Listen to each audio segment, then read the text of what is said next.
சட்ட போராட்டம் பண்ணாலும் விஜய் அவருடைய திரைப்படங்களை இஸ்லாமியர்களுக்கு எதிராகவே அவர் காட்சிப்படுத்தியிருக்காரு. இதெல்லாம் வெறும் நாடகம், வாக்குக்காக மட்டுமே பண்றது இல்ல. திரைப்படத்தையும் இதையும் நீங்க நம்ம பேச வந்து சுப்ரீம் கோர்ட்ல இதை பத்தி வேற ஏதாவது கேள்வி தான் கேளுங்க. எல்லாருக்கும் ஏமாற்ற வேலையை தவிர திமுக எதுவும் செஞ்சதில்லை. சட்ட ரீதியாக போராடவில்லை என்ற விளக்கத்தை அவர்தான் கொடுக்க வேண்டும். ஏன்னா பெரும்பாலான குற்றச்சாட்டுகள் என்னன்னா வக்ஃப் சொத்துக்கள் நிறைய ஆக்கிரமிப்புகள் இருக்கு. அது யார் யார் ஆக்கிரமிச்சிருக்காங்கன்ற வெள்ளை அறிக்கையை முதல்வர் வெளியிட வேண்டும். ஏன்னா நிறைய இடத்துல வக்ஃப் சொத்துக்கள் வந்து இல்லீகலா நிறைய பேரால் ஆக்கிரமிச்சிருக்கு, இல்ல நிறைய வந்து கட்சியினர் ஆக்கிரமிச்சிருக்காங்க. நிறைய அமைப்புகள் கடந்த சில தினங்களாக குற்றஞ்சாட்டிட்டு வராங்க. எப்பவுமே அவர்களுக்கு லாபம் இருந்தால் மட்டுமே ஒரு விஷயத்தை செய்வார்கள். லாபம் இல்லாத விஷயத்தில் எப்பவும் திமுக செய்ய மாட்டாங்க. இதெல்லாம் அவங்களுக்கு ஒரு பெரிய, ஏன்னா எப்பவும் யாராவது ஒரு பெட்டிஷனை வச்சுட்டு இந்த மாதிரியான மக்களை குழப்பி அதில் கொண்டு போய் மீன் பிடிக்கிறதா அவங்க வேலையை.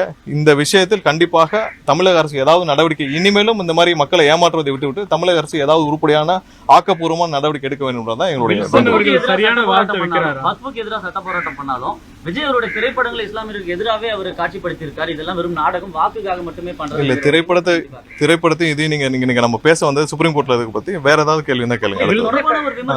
தாவேகா வந்து தமிழ்நாட்டுல நிறைய பிரச்சனை இருந்தாலும் இந்த வக்ஃப் சட்ட போராட்டத்தை மட்டும் தான் தொடர்ந்து இல்ல. அதாவது இஸ்லாமியருடைய வாக்குகளை குறி எல்லா விஷயத்திலும் இல்ல மக்கள் சம்பந்தப்பட்ட எல்லா விஷயத்திலும் கண்டிப்பாக தமிழக வெற்றி கழகம் இருக்கு. பாஜகவுடன் கூட்டணியா தாவேகாவோட கூட்டணிக்கு போறீங்கன்னு கேட்டது ஒரு வருஷத்துக்கு முன்னாடியே நாங்க கூட்டணி அது உறுதி செய்யறதை பத்தி இல்ல.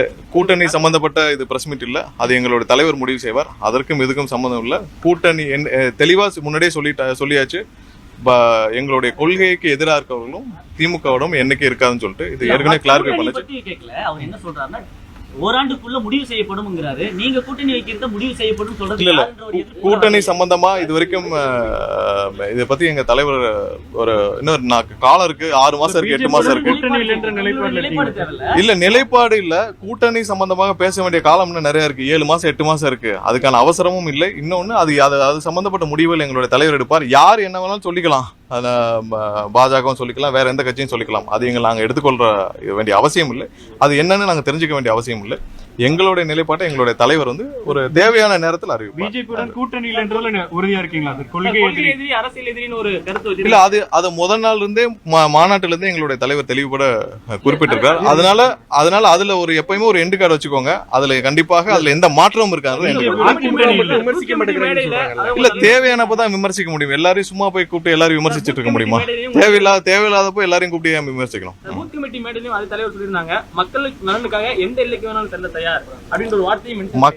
மக்கள் நலனுக்காக இது மற்ற போராட்டங்கள் இது எல்லாத்தையும் சேர்த்து சொல்லிருக்கலாம். அதுல நீங்க உங்களுக்கு தேவையான விஷயத்தை கற்பனை பண்ணிக்கிட்டா அதுக்கு நாங்க பொறுப்பு இல்லை.